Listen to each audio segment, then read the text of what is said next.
BX1 +, toujours plus d'actu. Voilà, c'est la page culture de Toujours plus d'actu. On va vous emmener au cinéma dans le cadre du festival Cinéma Med qui a lieu en ce moment. Il y aura une projection demain soir au cinéma Aventure d'un documentaire 100% bruxellois, plus bruxellois que ça c'est pas possible, qui s'appelle Stalingrad avec ou sans nous. C'est un documentaire qui est une co-réalisation citoyenne de 5 co-réalisateurs. On a Chérine Layachi avec nous. Bonjour. Quand on dit Stalingrad, avec ou sans nous, qui est le nous ?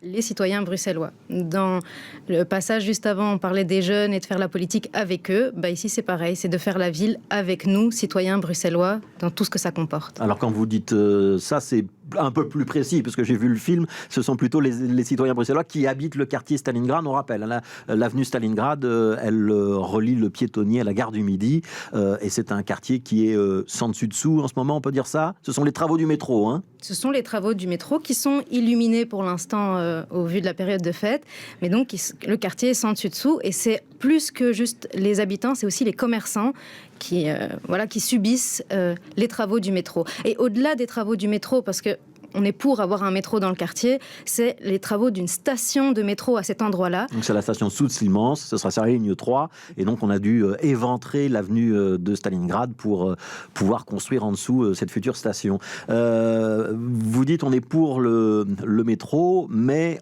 on a des difficultés avec tous les désagréments que ça procure et toutes les difficultés d'organisation dans la vie de quartier. Est-ce que je peux dire que c'est un film militant qui part quand même un petit peu d'un point de vue qui est on n'a pas été assez concerté dans cette affaire et dans tous les désagréments qu'on allait subir. C'est ça le propos du film ? C'est la question que pose le film. C'est la question que nous, co-réalisateurs, on s'est posée. Et c'est la raison pour laquelle on a voulu faire ce film avec le CVB, le Centre Vidéo de Bruxelles. Et donc, c'est les témoins qui nous répondent par l'affirmative à cette question en disant, oui, on n'a pas été concerté, il y a eu un manque de transparence. Et on se demande, en fait, à qui profite le métro. Ouais. Il profite à qui, d'après vous ? Là, de ce que nous rend le film et les témoins, c'est qu'il profite à de gros investisseurs privés, au fait que le tissu commercial du quartier va totalement changer. Et en fait, il a une vision d'une magistrale piétonne, mais surtout d'une ville qui serait plus axée sur le touriste, qui sort de la gare du Midi en arrivant du Thalys, et puis qui rentre dans la ville par l'avenue de Stalingrad. C'est-à-dire qu'au-delà des travaux qui vont permettre d'installer cette station de métro, vous craignez que le quartier change et que ce qui fait aujourd'hui le sel de ce quartier où il y a beaucoup de commerçants, où il y a une population populaire, où c'est un lieu de métissage, c'est aussi un lieu où les nouvelles immigrations s'installent, ça va être fini ? C'est ce que nous répond Pascal Smet, l'ancien ministre de la Mobilité, quand on l'interroge sur le pourquoi de ce métro. Il nous dit, pour l'instant, c'est pas 100% Bruxelles, mais vous verrez, après les travaux, ça le sera, et le potentiel de ce quartier, il sera, on le verra vraiment sous un nouveau jour. Qu'est-ce que ça veut dire en réalité ? Pour nous, on le prend comme une non-considération de l'existant. Ça veut dire qu'on n'est pas assez bien, on n'est pas Bruxelles, on ne représente pas notre ville, et il faut nous changer. Et c'est là le avec ou sans nous. Dans le nous, c'est au-delà de juste notre quartier, c'est de dire c'est une position de politique et de concitoyens qui pourrait se répercuter et se refaire à d'autres endroits. Et c'est le cas puisque le tracé du métro est encore, ne s'arrête pas à l'avenue Stalingrad, bien entendu. Oui, et d'ailleurs, il y a une des habitantes du quartier qui apostrophe un ministre à un moment qui dit « Mais j'ai pas compris, ce sera avec nous ou sans nous le quartier du futur ?» On va regarder la bande-annonce de Stalingrad avec ou sans nous et on continue à en parler juste après.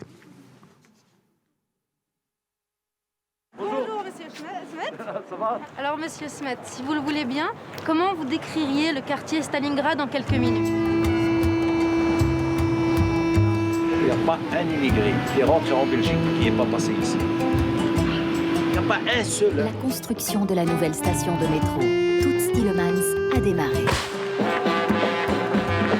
Vous aurez les plus belles ramblas d'Europe ici. Vous imaginez, quand tout sera fini, ce sera extraordinaire. Le quartier va prendre une valeur incroyable. Je ne comprends pas. On doit partir ou on doit rester ? Voilà, ils nous disent, il faut fermer, c'est faillite, et on ne veut plus de vous voir ici, on veut des plus costauds que vous. Moi, Chérine, j'ai peur qu'avec la construction du métro, que ça va changer l'identité de Stalingrad. Mais vous ne m'avez pas répondu, vous ne m'avez pas dit quand nous aurions un métro. Eh bien, alors, dois-je être entièrement sincère ?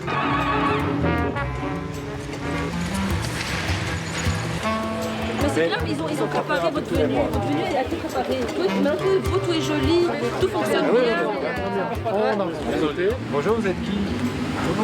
Vous êtes qui? Juste parce que c'est sympa de se présenter quand on filme. Quoi. Tous ces commerçants vont disparaître. Donc imagine-toi le nombre de personnes qu'il y aura en moins ici. Ouais, ça sent mauvais. Ça sent mauvais. Voilà, Stalingrad avec ou sans nous, ça c'est la bande-annonce du film. Le film il dure un petit peu plus d'une heure. Vous avez la conviction qu'effectivement il y a des commerçants, des habitants qui vont être chassés de ce quartier? Chasser, c'est un grand mot, mais c'est une certitude parce qu'il y a déjà des commerçants qui ont fait faillite. Et on peut mettre ça sur le compte du Covid-19 aussi. Il n'empêche que il n'y a personne qui a envie de s'asseoir à une terrasse quand il y a des travaux de telle envergure en face. Ouais. Les commerçants ne les a pas indemnisés? Les commerçants, il y a des indemnités à la hauteur de parfois 4 000 € tous les 2 mois. Quand on a un loyer de plus de 3 500, c'est des cacahuètes. Et il y en a certains qui ne sont pas indemnisés du tout encore à l'heure actuelle, alors que ça fait plus d'un an et demi qu'on est en travaux. Alors c'est un film collectif, hein, c'est un film choral. Vous êtes 5 co-réalisateurs. Vous êtes étudiante en sociologie, en sciences politiques. Il n'y a pas de ciné... Enfin, il y a quelqu'un qui a une expérience cinématographique. Les autres, c'est vraiment une démarche citoyenne? Alors, tous les 5, on n'a aucune expérience cinématographique. On est animé par quelqu'un du CVB, Liévin Chemin, qui a, lui, une expérience cinématographique. Mais donc, tous les 5, on est des jeunes bruxellois qui se posent des questions et qui avons des points de vue différents. Et c'est ça aussi la beauté de notre film, c'est de dire que tous ensemble, il y en a qui sont plus axés sur l'identité du quartier, d'autres sur les considérations techniques d'un métro dans ce centre-ville. Et tous ensemble, voilà ce que ça donne. Alors, on vous voit notamment débattre du tracé du métro, expliquer comment les travaux vont se faire. Il y a évidemment une interview de Brio de Meus, le patron de l'Astib. Il y a des interviews avec Philippe Claus. On les a vus.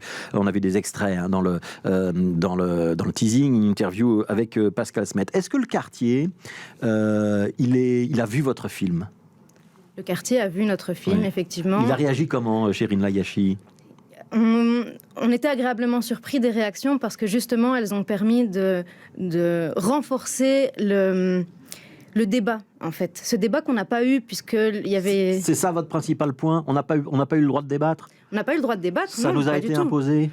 Et ça, c'est pas que pour Stalingrad, c'est pour tout le tracé du métro. Comment ça se fait que sur un tel chantier, on saucissonne tous les permis, on saucissonne tous les débats, et donc il n'y a pas un vrai débat citoyen. Et c'est ça la réaction du public du quartier, c'est de dire, ok, on ne se rendait pas compte à quel point notre voisin, commerçant, il avait une détresse financière et psychologique qu'on voit maintenant dans le film. Ouais. En contrepartie, ils doivent voir notre souffrance. Ça, c'est ce que l'un des protagonistes du film dit à un moment. Malgré tout, on entend beaucoup de témoignages dans votre reportage dire « Non, mais nous, on n'est pas contre le métro, on trouve ça même plutôt bien. » Alors, il y a des flashbacks, hein, vous nous expliquez comment on a fait le pré-métro à Bruxelles, hein, donc ce tram enterré, et puis pourquoi on passe par l'avenue de Stalingrad et pas par un autre axe où il y a déjà le pré-métro. Donc, il y a plein d'explications techniques. Mais malgré tout, il n'y a pas de gens qui disent « Non, le métro, on n'en veut pas. » C'est un dilemme, donc c'est quelque chose de compliqué. Non, c'est pas un dilemme. On veut du métro, on veut pas d'une station de métro qui est inutile. La gare du Midi est à quelques centaines de mètres. La question d'un chantier aussi long, en fait, elle nous ramène à nous dire qui va rester, qui aura les reins solides, qui aura les finances solides pour un commerçant et qui va continuer à payer un loyer dans un quartier où il y a des travaux qui sont aussi impactants sur la vie de tous les jours. Donc non, nous on est pour le métro, ça va sans dire. Par contre, le chantier du métro, il nous fait nous poser la question de pourquoi une station à cet endroit-là et pourquoi des travaux aussi longs. Ça dure depuis combien de temps maintenant le chantier Stalingrad? On est à presque 2 ans là. À presque 2 ans. Il y a beaucoup de commerçants qui ont déjà renoncé, qui sont déjà partis. On a plus de 10 faillites déjà dans le quartier. Sur une cinquantaine de commerçants, c'est ça? Non, on est sur les 2 axes, Stalingrad et Le Monnier, on est plus à 200. Oui.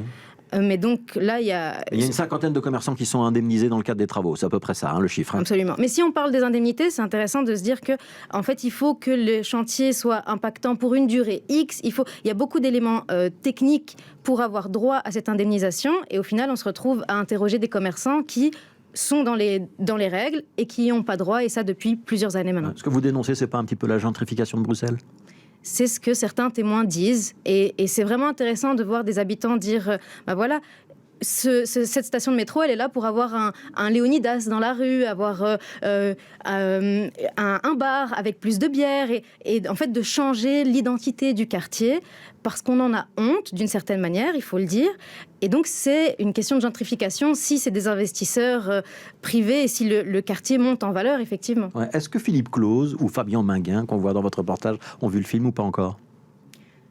Pas qu'on sache, mais ils sont invités à toutes les projections. Voilà, ben donc ils sont invités par exemple demain soir à 19h, c'est au cinéma Aventure, pour voir ce reportage, donc Stalingrad avec ou sans nous. C'est dans le cadre du festival Cinéma Med. Je signale que la séance de clôture de ce festival, c'est le 11 décembre avec la remise des prix. Il y a tous les détails sur cinémamed.be. Dernière question, Chérine Layachi, donc projection au cinéma Aventure demain soir 19h. Il y en aura d'autres après ou pas ?